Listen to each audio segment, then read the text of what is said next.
Welcome to the Josilyn Drake Show. I'm so excited about my guest. She is returning with us. You have probably seen her before on the Josilyn Drake Show. It's Maggie Danger, who's a certified counselor, and she's here today. We're excited about the topic mental health. We know it's huge in our world on today. It says 300 million people have had the encounter with that disease, unfortunately.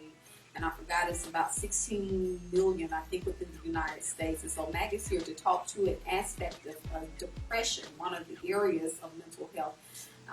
And I was reading an article where it stated that African American women were actually the new face of depression. And so it's a very important topic. And so I'm super excited to have Maggie. Thank you for coming. Welcome to the Josilyn Drake Show. Thanks, Jocelyn. I'm glad to be back with you. Yes, we're so glad to have you, Maggie. Thank you. Can you just, for those who don't know you, just tell us a little bit about yourself? Sure. I'm a licensed professional counselor in the state of Alabama. I do have a private practice. It's called Restore Counseling Services. And my specialties are general counseling, but also in addiction recovery and grief recovery. And then I deal with a lot of depression and anxiety as a result of dealing with those issues as well. So really, the topic that we're talking about today is present and prevalent in all of my clients that I treat. Wow. A decline in mental health is on the rise. And today's show is about wholeness and mental health. We're focusing on depression. Would you define what depression is for us? Depression is more, Jocelyn, than just sadness. Clinically, we all use this, and I brought it today because a lot of people don't understand that there is actually a manual where across the board, clinicians such as counselors, psychiatrists, licensed professional clinical social workers, and medical professionals use what's called the Diagnostic and Statistic Manual of Mental Disorders. So you will hear people say the DSM. Okay. Depression has to be pervasive for a certain amount of time. There are actually multiple different types of depression. Okay. So most people think about major depressive disorder when they are thinking about those. And so some of the symptomology for that surprises people, actually. It's extreme fatigue. There is sadness that can accompany it, but sometimes it's irritability and a low frustration tolerance. There is a general mental fogginess, a lack of being able to have clarity. There is an isolative pattern that can come into play of wanting to disengage from social activity, or sometimes a difficulty with even being able to get up out of the bed and function within a certain amount of time. And so there are several different pieces that come into play with being able to diagnose depression. Sometimes it is a situational depression, which is one of the classifications. And many times people diagnose that as an adjustment disorder with depression if it's a specific event that has happened that has brought it on. Okay. So sometimes it's a biochemical thing within the brain, and sometimes it is a circumstantial or a stressor-induced depressive episode. And so that needs to be determined if it is a pervasive issue for the person. Okay. So tell us about the circumstantial aspect of it, and what's the W? Situational. Yes. Tell us about those. So situational depression, for many people, and I mentioned I'm a certified grief recovery therapist, and there is depression that goes along with a grief episode. That is a situational depression. Can it develop into a pervasive major depressive episode where you could be diagnosed with that? Yes. Does it always? No. There could be job loss. And the period that follows that, you could have a period of depression, and that would be adjustment to a new change in life. So it would be an adjustment disorder with depressive symptoms. So there are specific stressors that can induce that. If you have a loved one who is going through cancer treatments, or you're a caregiver for someone who has Alzheimer's, things of that nature. You may go through situational depression, Okay. dealing with certain things.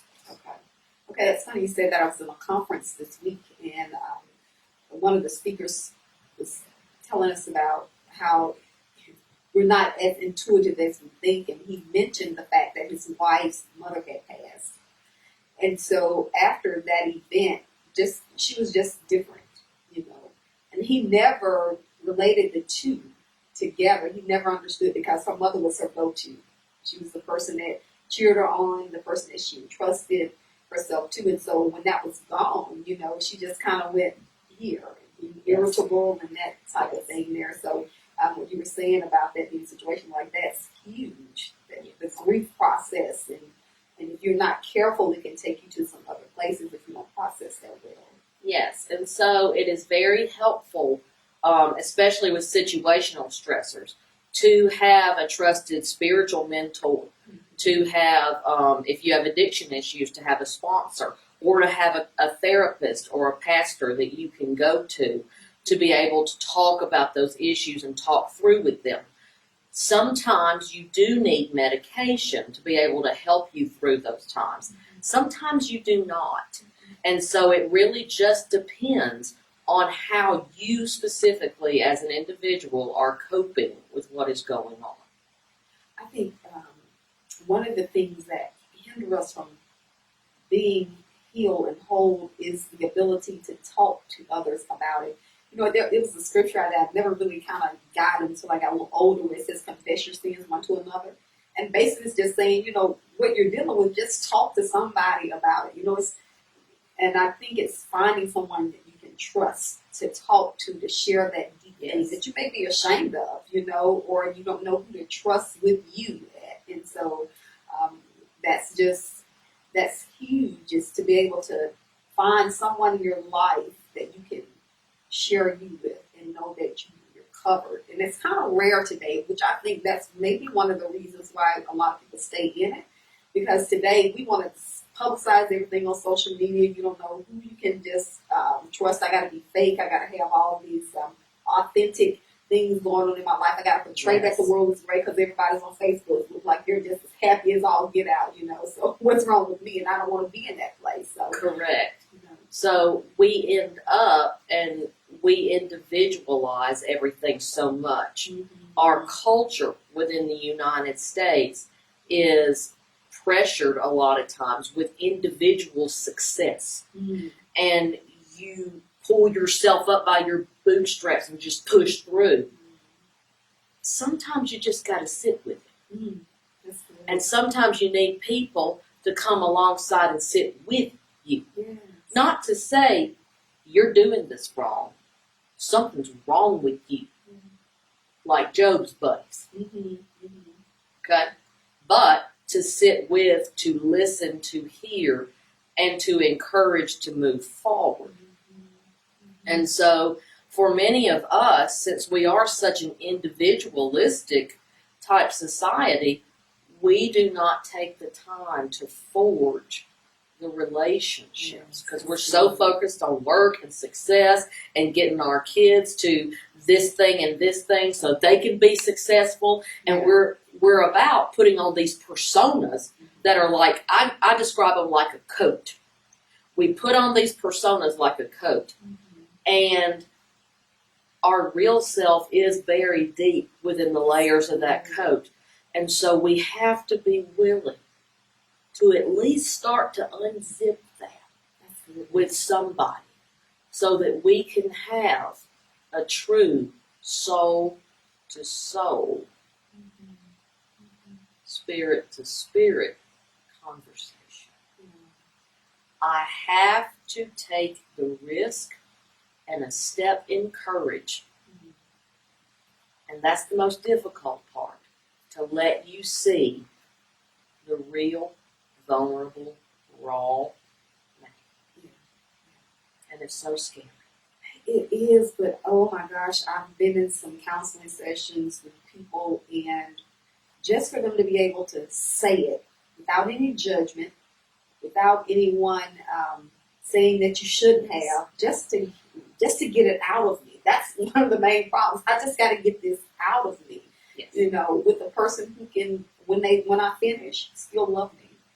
Yes, and for many people, the fear is I will be judged or I will be abandoned for this if I tell you what's really happening with me. Yeah. You're not going to love me anymore. Yeah. You're not going to want to be around me anymore. You're going to stare at me. I always laugh and say, like, I've grown horns that just shot out of my head. And we need a couple of people in our life that we can go and unzip that coat, put it all out on the floor with them to listen. And I always say without shoulding on us. We don't need anybody to should all over us. Yeah. We're not wanting to be fixed. We are needing and longing for our woundedness to be heard and released from this flesh prison. That's good. It just reminds me about the book that we talked about, you know, that Yes. I wrote in, just coming to that place of wholeness. Yes. Gosh, it's a process, and like you said, it really takes courage. Now, for those people who may not have people in their life that they can trust, who do you suggest that they go to just get it out? Well, there are a lot of fabulous therapists around town. And even if you don't have insurance policies that cover mental health, there are several places, at least within the Birmingham metro area that I know of, and wherever else anybody may live, they can call and find out places that have sliding scale fees and or do things for a service for the community because they're under grants to do things like that, where you can go work with a therapist. And if it needs to be a medical doctor, they can seek out a primary care physician to start with or go directly to a psychiatrist who can evaluate, does this need medication or not? And in order to have things prescribed, if you have what is a pervasive depressive disorder, you do need to have the biochemistry within your brain restabilized, which takes medication. That does not mean that you do not still need to do the behavioral aspects of communing soul to soul with people, but you may need to have the two of those combined for a time period to help get you jump started in the right direction. So I would start with a therapist and or a primary care or a psychiatrist physician. In the African American community, like therapists, it's not huge. We don't trust well like that, and especially if they're your color, definitely, because we don't think that you understand our plight. But one thing, you know, rejection is rejection. Abandonment is abandonment. Racism is racism, and how you process that is basically the same. Once you finish it at its core, it is what it is, and it doesn't matter if a person is German, if they're Indian, if they're white, if they're black. If they have the tools to help you come out of that, I think that, hey, why not? Yes, and so again, it is about a step of courage, and about, even if you don't believe that you're worthy, having somebody in your corner that says, yes, you are. It doesn't matter what color, what gender, people are people. Yeah. Are people. Yeah. Our God-breathed essence is the core and the same in every beautiful human that walks this planet, no matter where they came from. If they came from the White House, or if they came from the ghetto, or if they came from the slums down on the border in Texas. Humans are humans are humans. We all deserve dignity and respect. And mental health issues like depression are prevalent in all stratospheres of society, in all cultures. And while there are a lot more, I would even say within the African American community, there's a lot more community that happens. But there may be more stigma with going out to a professional. And so within that, even you may be able to ask maybe your pastor or your spiritual guide, or if it's your grandmother, your aunt, your mother, your father, whomever it may be that you trust, to go with you initially, just to be a support and a courage. There are also wonderful African American therapists in this area, male and female, that can help and move people forward. I think that sometimes when we are scared to reach out, somebody who is similar to us makes it easier. And that is okay. Right. That is okay. So if my whiteness or my femaleness or my southernness, because it is very apparent that I am all of those things, is a barrier for you, that's okay. Let's find somebody else to help you where it's not. And as a clinician, I'm bound to do no more harm. I am bound to give help by my ethical code to the best of my ability to ensure that your insides get what they need. Well, Maggie has really given us a lot to think about. We're going to take a break, and then we'll be back to conclude our interview. This segment of the show is entitled Dear Younger Me, which is designed to encourage someone that may be going through a difficult time. It is our hope that something you say will inspire, motivate, or help someone else to win. What would you say to the younger you that may have been discouraged, worried, ashamed, afraid, hopeless, or angry, and how old are you? When I think about myself being younger, what came to mind is about 7, 8 years old, and thinking that I already had to know, and the pressure of that, and the guilt and shame that I would feel if I didn't know something. And so I would go ahead and tell myself, be a kid, play. Don't take on the responsibilities of the adult world when you don't need to do that. So welcome back. We are here with Maggie Banger, and she's going to share some awesome information with us in regards to depression. I hope that it is really enlightening you and really giving you some avenues to help yourself or people that you may know. And so, Maggie, can you tell us the difference? Like, there are different patterns. You talked about situational. But can you tell us about seasonal depression? Yes, seasonal depression tends to go with the calendar. And so people either have this onset within the spring or within the cusp of fall and winter typically. And a lot that I see within our area is the fall and winter, because we wake up in the dark, we go to work, we come home in the dark. And so there's a lot of darkness that goes on within that season for us and the place that we live right now.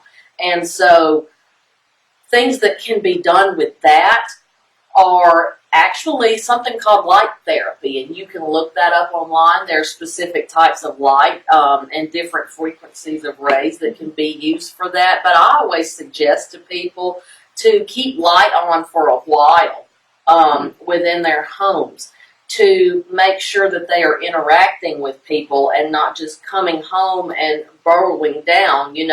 Animals during that time and season go into hibernation. So sometimes we as humans have that inclination to go into hibernation during that season. And it's an emotional hibernation. And so you just need to be aware of, if you have a tendency for that, to check with the people around you who live with you and see if that's been a pattern in your life. And then you may need to seek out help during those time periods, either with a physician and or a therapist or your spiritual mentor, so that you are working through things and noticing just that dip that happens, so that you have extra support during those months. I like when you talk about the inner hibernation, just hiding and just getting away from all of that. And what I found is that when you seclude yourself like that, you really allow yourself to get in some bad places, because we need that fellowship and you need the interaction with others, but if you kind of just set yourself aside alone, then that's when you kind of emotionally, mentally go down. Well, a hallmark symptom of clinical depression, when it is moderate to severe in diagnostic criteria, is isolation. Okay. And so it is a form of hibernation. You go into, usually it's your home, sometimes it's specific rooms or a room that you feel comfortable in. And many times darkness is a part of that. You don't want certain lights on or different things in certain ways.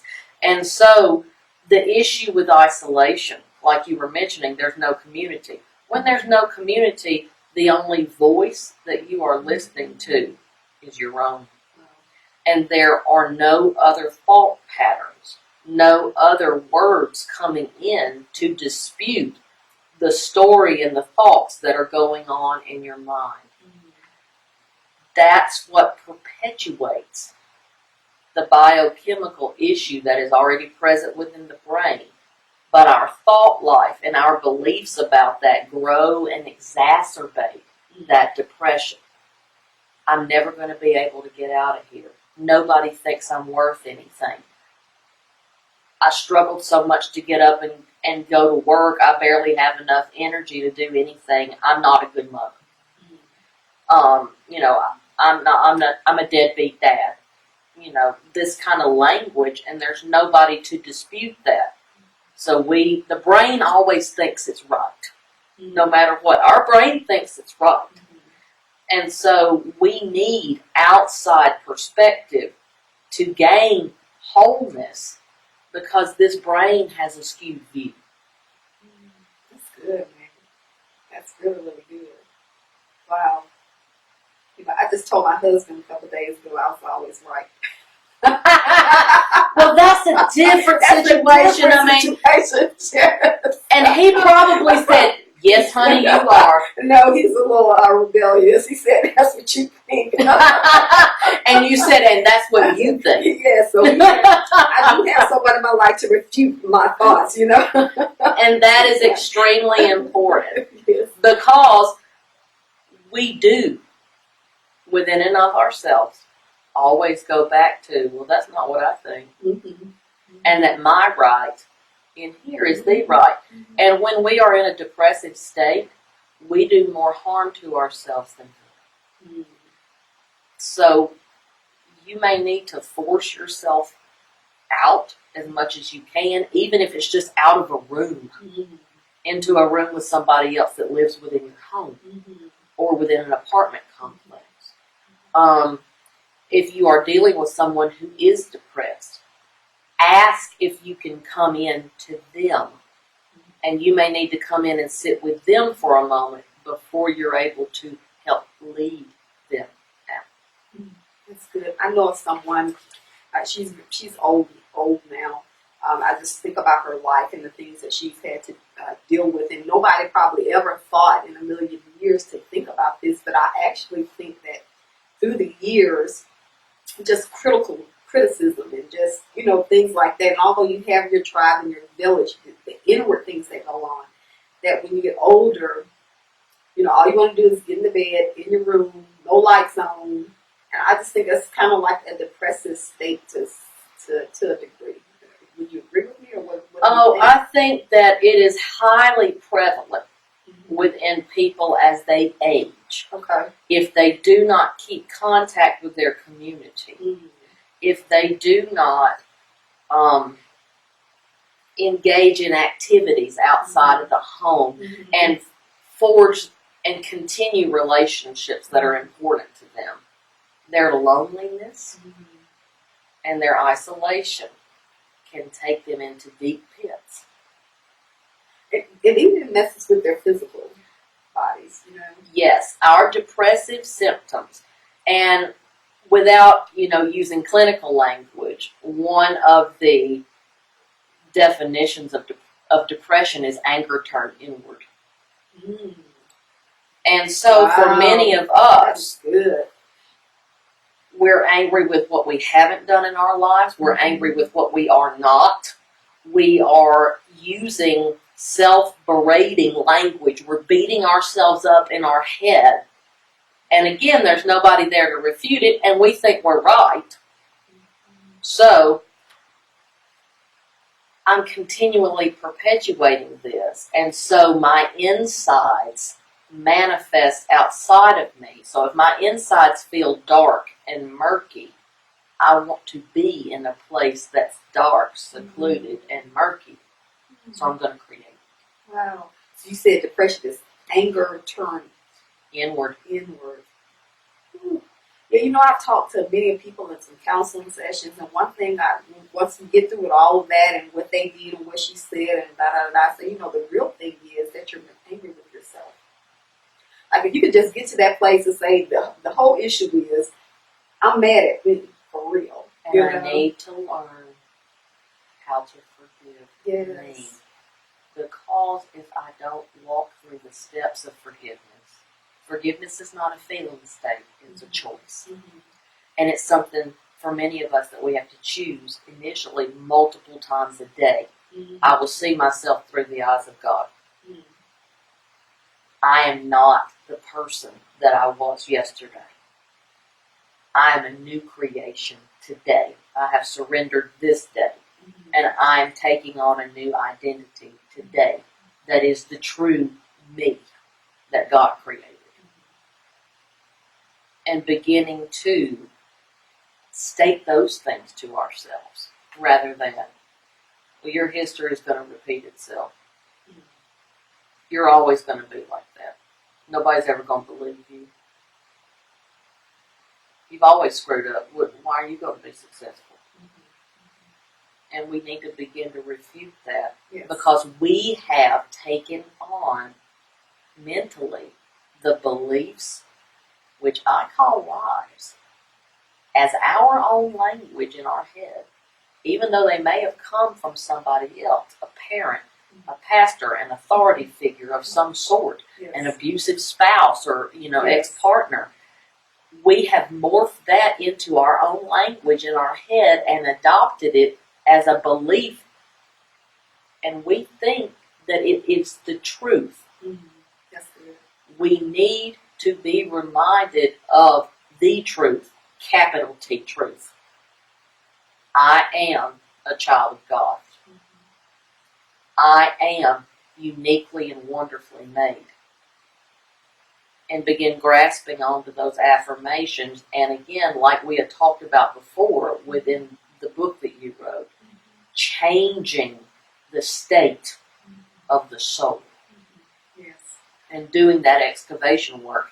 And a lot of us just need a help and a guide to go in with us so that we trust that it is a through and not a stuck.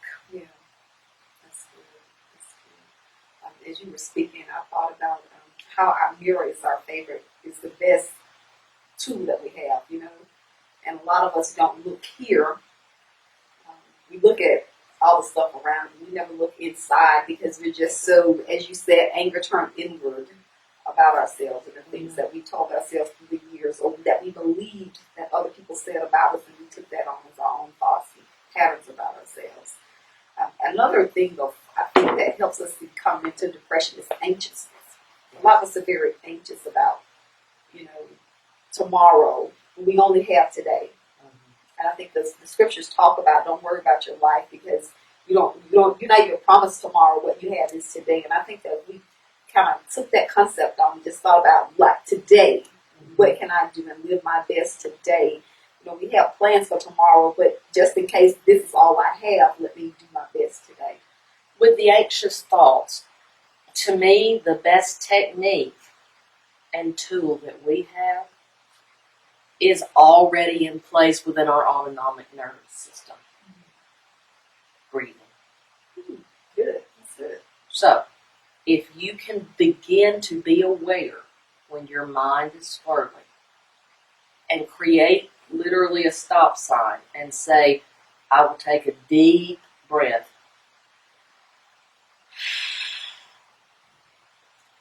Some of us need to take about 3 or 4 of them. And then actually look at those thoughts. is that really true? Would it be true for somebody who lives in India? Would it be true for somebody who's in Canada? Would it be true for somebody in California? Is this true? If it is, what can I do about it right now? That's good. If it's out of my control, I need to release it. Being able to take a breath takes us and puts us back into our body. Many times, I always say, and it's gruesome, but I talk about it as being a severed head. It's like we're a head that just walks around, and we forget that we're attached to a body. And so breathing consciously puts me back where I am and centers me into the core of my being so that I feel it. I always say I need to be where my rear is. And if I'm not, I mindfully bring myself back to that place. And when I breathe and look at things realistically, I can choose to keep that story playing in my head or not. And that is critical. The other thing is that for me as a believer and a follower of Jesus, I can say to myself, I am breathing in what God says of me, and I am breathing out what is keeping me cluttered. So I breathe in spirit and wisdom and knowledge and comfort and all of the things that the Spirit has promised to give. And I expel anything of the world or of this flesh house that I'm letting run my life. I love what you said about how, it's like we don't have a head, we're just all over the place, just running around. And that is so true. And breathing is very powerful. It brings you right back into the moment. Because it's rare that we're in the moment. We could be at home with our spouses or family, but our minds, we're, in Africa somewhere. Because it's to be in the moment, it's powerful. That's where our greatest strengths are. That's where life really happens, is when we're in the moment. It's in the now. These are the moments that I have. These are the moments right now that I have to know and experience the only Josilyn that is in this whole universe. And these are the moments that I have to be me. The only me that I can bring to you in true, authentic self. And there's no other me in this universe. That is not an arrogant statement. That is an appreciation of your God-given, unique, breathed creation and essence and purpose within this place. And when I am out in the future or I am in the past, I am denying myself and other people the presence of God that could be possible through the vessel that He created. It's good you said a mouthful there.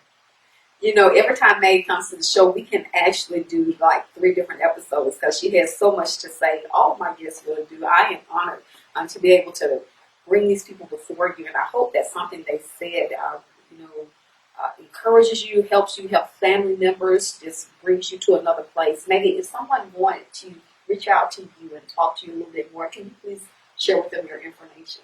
Yes, my practice is Restore Counseling Services, and you can find me on Facebook and Restore Counseling Services. Also at restorecounselingservices.net is my website, or I can be contacted directly by phone at 205-541-3609.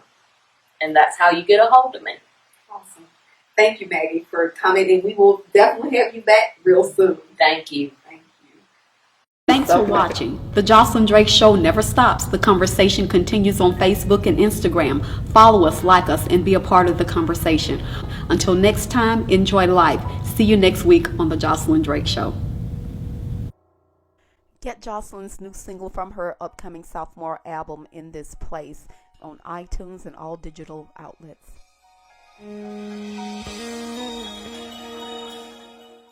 Log on to jocelyndrake.com and get your Dear Younger Me apparel.